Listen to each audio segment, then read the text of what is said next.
Welcome to the Lorecast. I'm Dr. Craig Chalkwist, and we're looking at the stories by which we deeply live.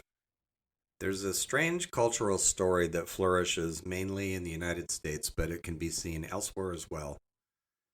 And the story goes like this in brief form. If we take an industry and we deregulate it, then happily ever after. It's a very short story. And it has to do with a psychology that's attached to it that's never acknowledged, that Carl Jung called Giantism. We could also call it Titanism. And it's this gigantic inflation that happens when people take over entire industries and rule them like kings and queens. And so deregulation is often a direct result of this. And so what I wanted to do is take one particular industry and some common experiences that we have in it and show exactly why this story doesn't work for millions of us, why it's a false story.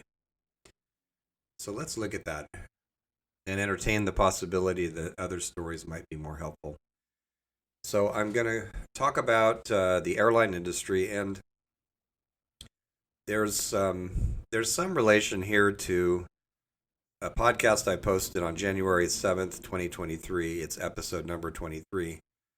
And it's called Against Friendly Technology. And one of the similarities is that this is a little bit of a rant, and like that episode was.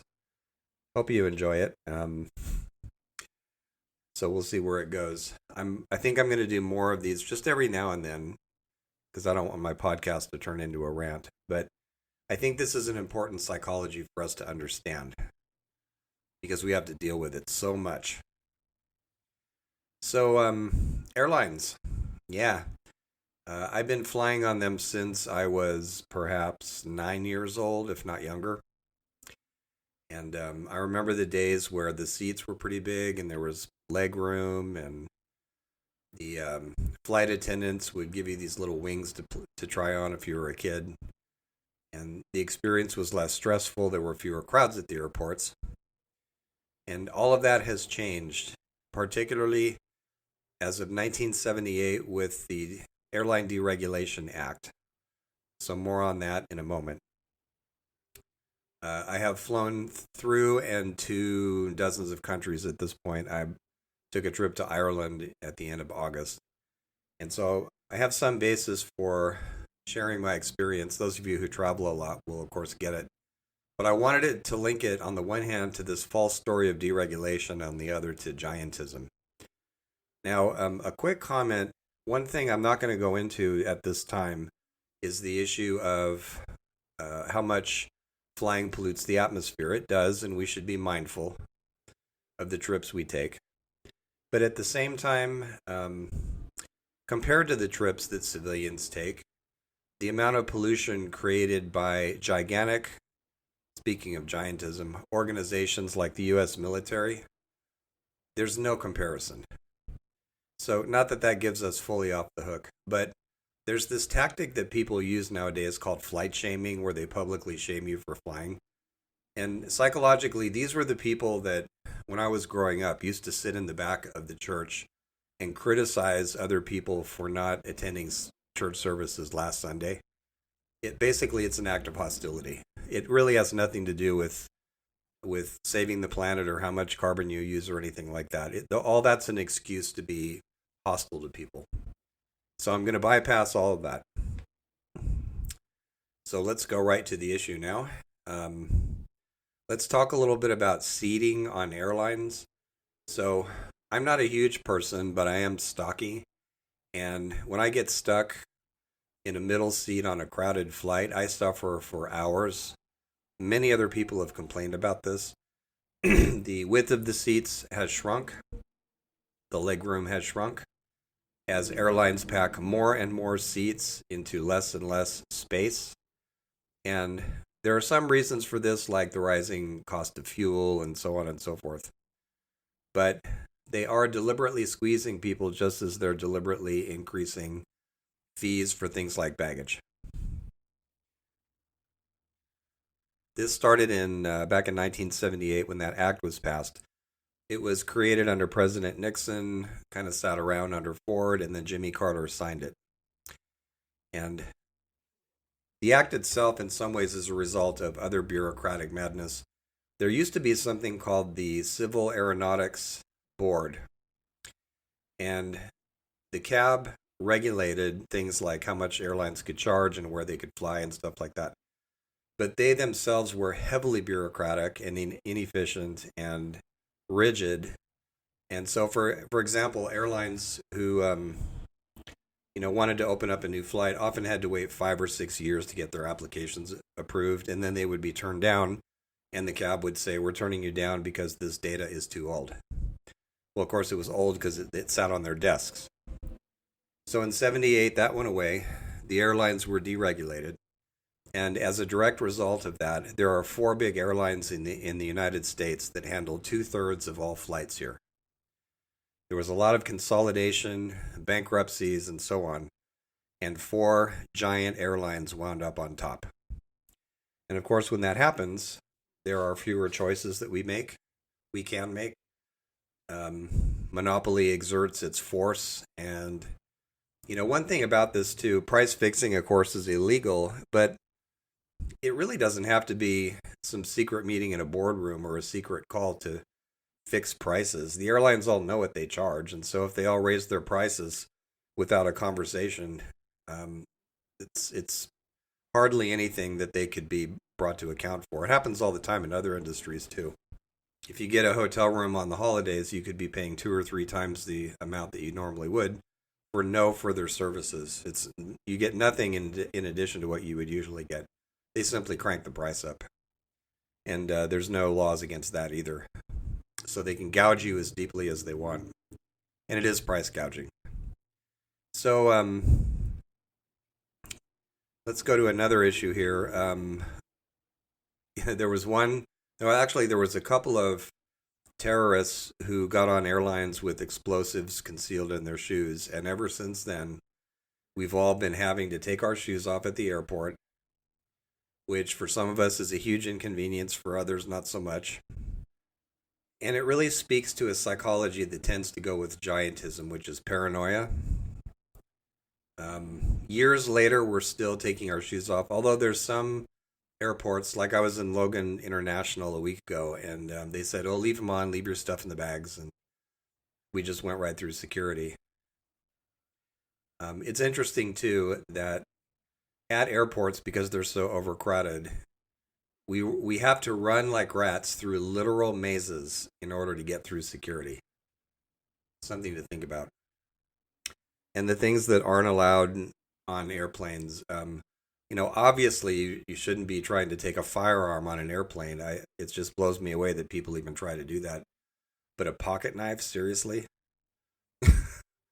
So it's just amazing. Then there's overbooking, right? Where airlines sell too many seats thinking that somebody's not going to show up, and of course they do.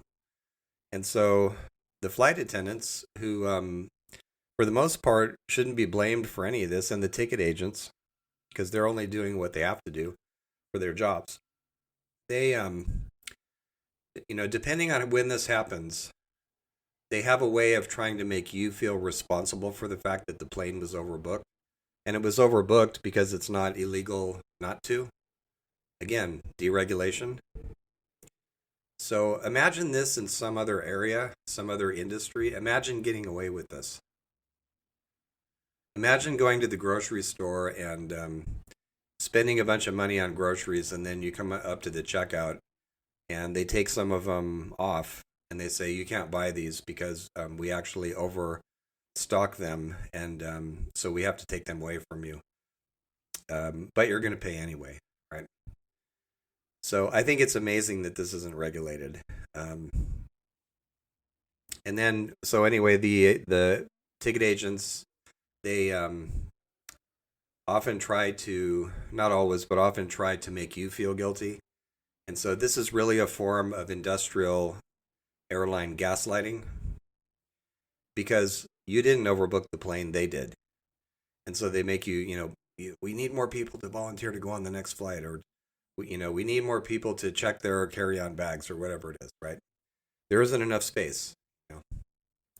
So that's a whole psychology too, right? Blaming other people for what your organization has done to them. I was flying on Delta a couple of weeks ago, and they did that, and I always, when I can, I always just travel carry on. So I have two bags, a small under the seat bag, and then a carry on that fits. I always check the airline requirement sizes for carry ons and all that.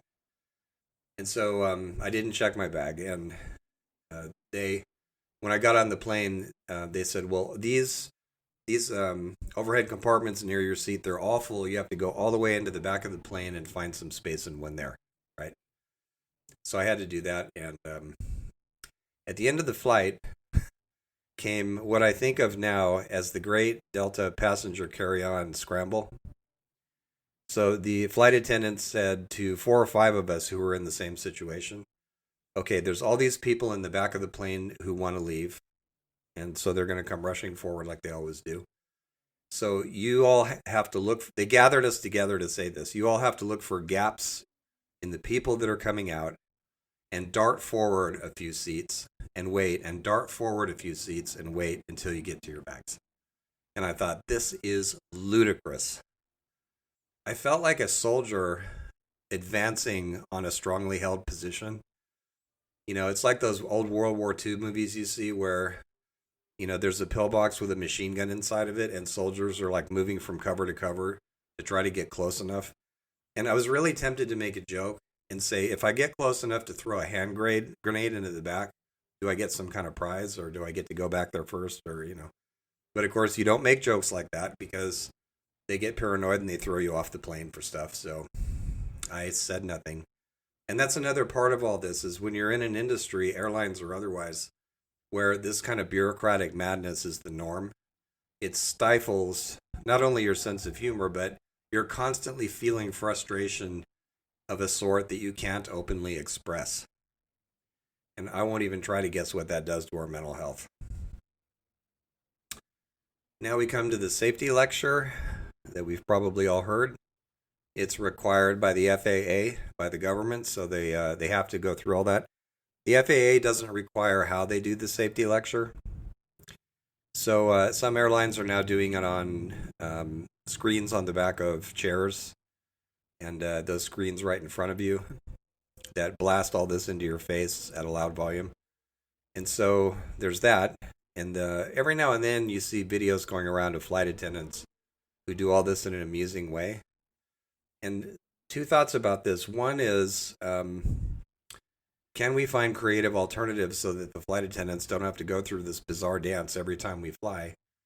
And two, hire Josh Johnson, the comedian, to do a video of the safety lecture, because it would be far more entertaining than the safety lecture that we have to see flight after flight. And hire any comedian. I mean, they could do it. So let's look at flight delays and cancellations. 1 in 5 flights in the U.S. This is how frequent this is, right? 1 in 5, almost, by the numbers. So some factors that go into this, strikes, IT problems because they haven't upgraded their infrastructure that was invented in 1910 and they're still using it. Staff issues, usually understaffing. Security issues, someone goes bananas on a flight and it balls everything up. And then, of course, weather. I had a flight that I just took a few days ago. It was 4 hours late because of weather upward in the chain of flights. So there was weather in Georgia, and the flight that I was taking, that I was waiting for, was in Boston. So it just ripples down, right? And incidentally, you can't avoid it, but one way to decrease the likelihood of it is to take early flights during the day, if you can, and take non-stop flights. And they sometimes cost more, but for instance, on a business trip, it might be worth it. So, one issue here is the deregulation I mentioned before. So airlines now operate according to what's called a hub and spoke arrangement of how flights go places. So we've often had the experience, I just did in Oregon where I flew over Eugene and ended up in Seattle, and then I had to wait a couple of hours and fly back to Eugene, which was my destination. So that's one of the consequences of this. Direct point-to-point flights are less common, although they're starting to become common again, which for some of us is good news. One way I deal with this is I assume that when I fly, I'm going into a zone of liminal time and everything is unpredictable. And I bring things for me to do, unless I'm flying with other people and then I just talk to them.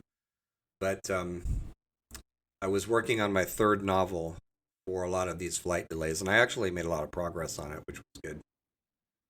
Last thing I'll mention is we still do boarding, and I guess it's called deplaning, getting off the plane, the way we did back in the 1970s.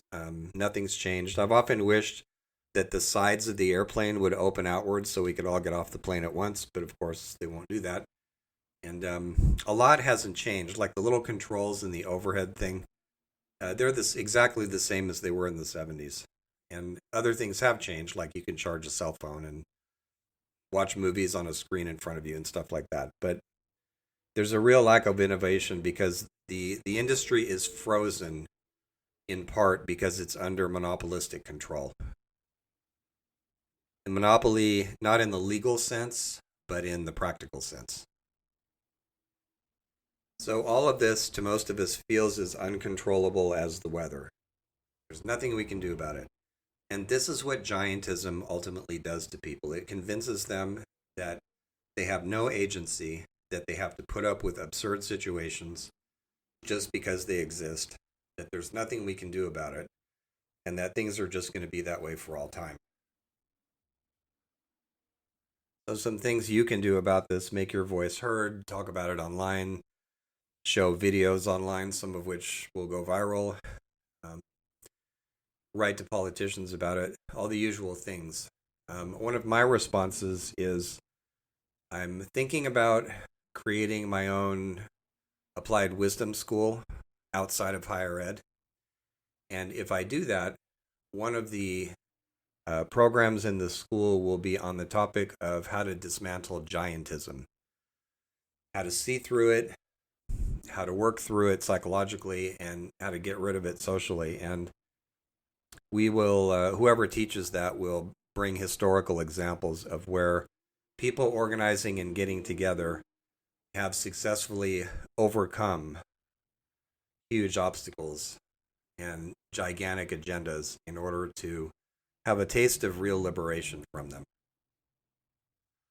And as an example of this from another industry, think about smoking. So it used to be only men who smoked, and then Freud's nephew, Edward Bernays, who was a psychology of marketing expert, an early one, he planned out this whole campaign to get women smoking what were called freedom sticks.